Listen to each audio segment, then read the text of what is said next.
శ్రీ గురుభ్యో నమః. గురు బ్రహ్మ గురు విష్ణు గురుదేవ మహేశ్వర గురు సాక్షాత్ పరబ్రహ్మ తస్మై శ్రీ గురవే నమః. సదాశివ సమారంభం వ్యాసశంకర మధ్యమాం అస్మదాచార్య పర్యంతం వందే గురు పరంపరాం. నారాయణం నమస్కృత్యం నరం చైవ నరోత్తమం దేవీం సరస్వతీం వ్యాసం తతో జయముదీరయేత్. అపార కరుణాసింధం జ్ఞానం శాంతరూపణం శ్రీ చంద్రశేఖర గురుం ప్రణమామి ఉదానం. శ్రీ గురుభ్యో నమః. మహాగణాధిపతే నమః.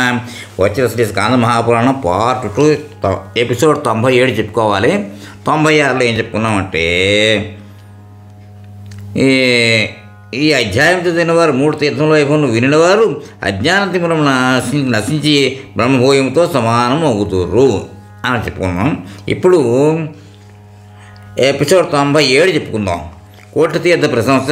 కృష్ణుడు పాప నివృత్తి కొరకు కోటి తీర్థంలో స్నానం చేయుట. శ్రీసూతులు ఇట్లనేది: గంగా యమున గయ వీనియందు నరుడు ఆనందంతో శాస్త్ర ప్రకారం స్నానం చేసి తర్వాత కోటి తీర్థములకు వెళ్ళవాలి. కోటి తీర్థం మహాపుణ్యప్రదము, సర్వలోకములందు ప్రసిద్ధమైనది, సర్వ సంపదలను ఇస్తున్నది, సర్వ పాపనాశకము, చెడు స్వప్నము నశింపజేయనది, మహాపాతక నాశకము, మహావిఘ్నములను శమింపచేయనది, మహాశాంతిని ఇచ్చినది, స్మరణ మాత్రముచే పురుషుల సర్వపాపములను సంహరించినది, విలాసముగా ధనస్సు యొక్క కోటితో స్వయముగా రాముని చేత నిర్మింపబడినది. పూర్వము దశరథరాముడు యుద్ధములో రావణుని చంపి బ్రహ్మహత్య నుండి విముక్తి కొరకు గంధమాదన పర్వతమునందు లోకములను అనుగ్రహించుట కొరకు ఒక లింగమును ప్రతిష్ఠించెను. ఈ లింగమును అభిషేకించుట కొరకు శుద్ధమైన నీటిని వెతుకుతూ నీటిని కనుగొనలేక లింగాభిషేకమునకు యోగ్యమైన జలము ఏది అని ఆలోచించి కొత్త నీటితో ఈ లింగమునకు స్నానం చేయించదను అని తలచి మనసులో గంగను స్మరించాను. ధనుష్కోటితో భూమిని శీఘ్రముగా ఛేదించి తాను ధనస్సును పైకి తీయచ్చు గంగను స్మరించగా ఆ రంధ్రము నుండి గంగ పైకి వచ్చినది. ఆ నీటితో రాముడు లింగమును అభిషేకించను. రామకార్ముక కోటి చేత నిర్మింపబడినది కనుక ఆ తీర్థము ముల్లోకముల్లోనూ కోటి అని ప్రసిద్ధమైనది. ఈ గంధమాదనపంలో ఏ తీర్థములు కలవో ఆయా తీర్థములలో స్నానం చేసి విగత కల్మషుడై మిగిలిన పాప విముక్తి కొరకు నరుడు కోటియందు స్నానం చేయవలెను. తీర్థాంతరములందు స్నానం వలన నశించని పాపములు అనేక జన్మ కోటుల్లో సంపాదించిన ఆస్తులలో ఉన్నది అంతయు కోటి స్నానం వలన నశించును. అనుమానం లేదు. ఒకవేళ మొదటినే కోటి యందు నరుడు స్నానం చేసిన ఎడల ఆ ముక్తుడైన వానికి ఇతర తీర్థములన్నీ అర్థములేగును.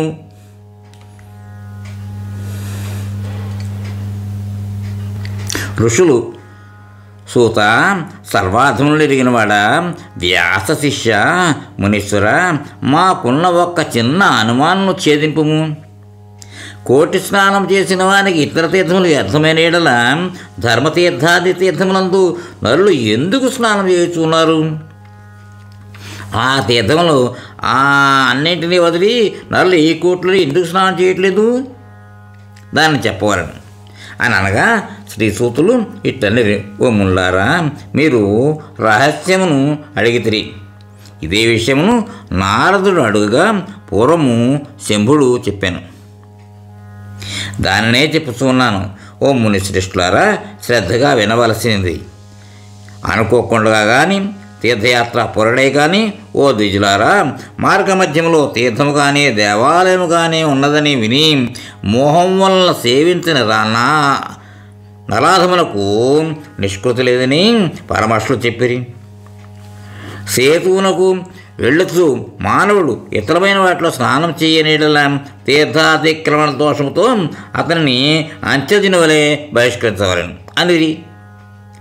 అందువలన ఈ చక్రతీర్థం మొదలైన వాటిలో బ్రాహ్మణులు స్నానం చేయవలసినదే. ఈ తీర్థంలో స్నానం చేసి శేషపాప విముక్తి కొరకు మనుషులు ప్రయత్నపూర్వకంగా కోటి తీర్థంలో స్నానం చేయవలను. కోటిలో స్నానం చేసి గంధమాదనంలో ఉండకూడదు.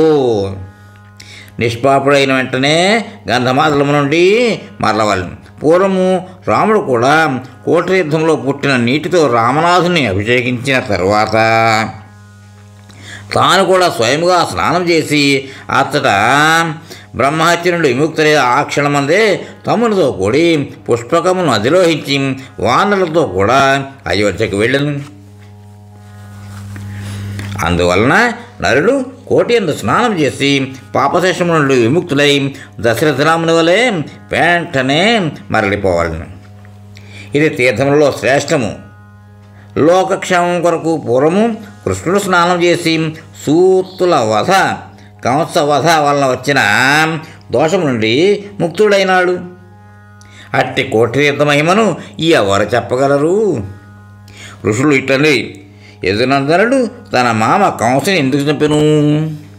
ఓ సూత, ఏ దోష శాంతి కొరకు మహామనస్సు గల కృష్ణుడు కోటిలో స్నానం చేశాను అనగా శ్రీసూతులు ఇట్లనరి, యదుకులములో సూర్యపుత్రుడు వాసుదేవుడని ప్రసిద్ధి చెందినవాడు కలడు. అతనికి దేవకుని సుత దేవ వివాహమాడి రథముపై తన నగరమునకు బయలుదేరను. దుందుబికి సూతుడైన కంసునితో, అశరీరవాణి రథమునందు భగిని భామను తీసుకొని పోతున్నావు, కానీ ఈమె 8వ గర్భము నిన్ను చంపును, అనుమానం లేదు అని అనగా కంసుడు ఖడ్గము తీసుకుని తన చెల్లెలను చంపుటకు ప్రయత్నించగా వసుదేవుడు అతనితో దేవకి ప్రసవించిన కుమారులను నీకు ఇచ్చేదనని చెప్పగా కంసుడు ఆమెను చంపక వదిలేను.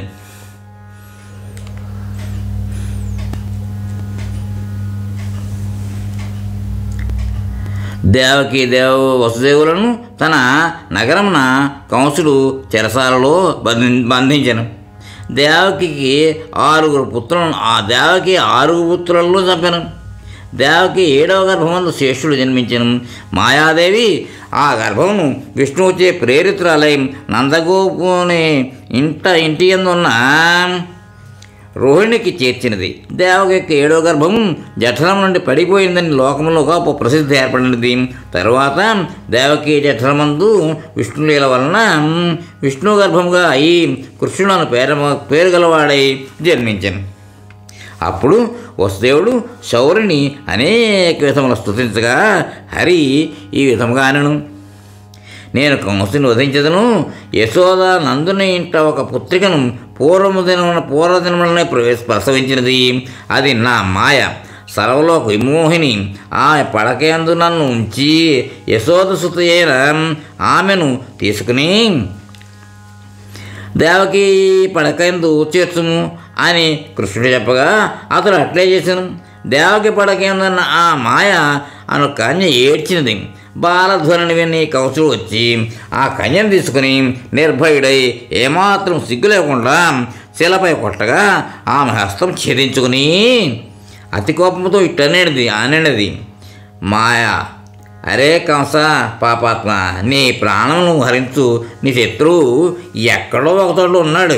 మృత్యువైన నీ శత్రువు నువ్వు వెతుకుము, ఆలసించవద్దు అని పలికి ఆ దేవి దివ్యస్థానమును చేరి మనుష్యుల నుండి పూజలను పొంది కోరికలను ఇస్తున్నదిగా అయినది. ఆ దేవి వచనములను విని కంసుడు కూడా మిక్కిలి వ్యాకులపడి తన అంతకుని బాధించిన పోత్తనాదులను పంపించను.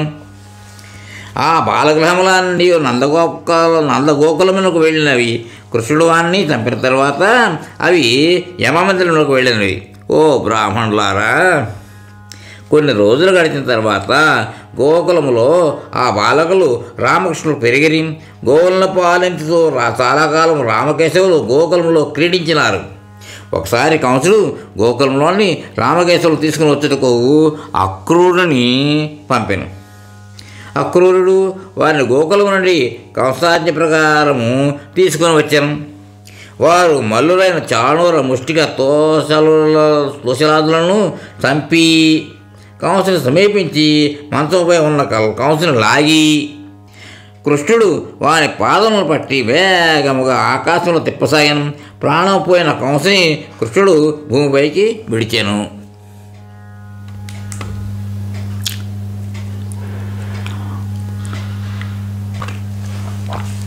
కృష్ణుడు కంసుని చంపి అతి దుఃఖితులైన తల్లిదండ్రులను కారాగారం నుండి విడిపించను.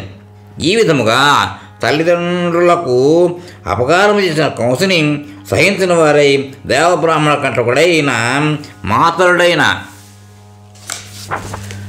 కంసుని చంపిరి. తరువాత ఒకసారి కృష్ణుడు తనను చూచుటకు వచ్చిన నారదాది మూలను ఈ విధముగా అడిగాను. శ్రీకృష్ణుడు ఇట్లా అడిగాను, ఓ విప్రులారా, అతి పాపకారి అయిన కంసుడు మా మాతలుడు. ఈతని నేను చంపితిని.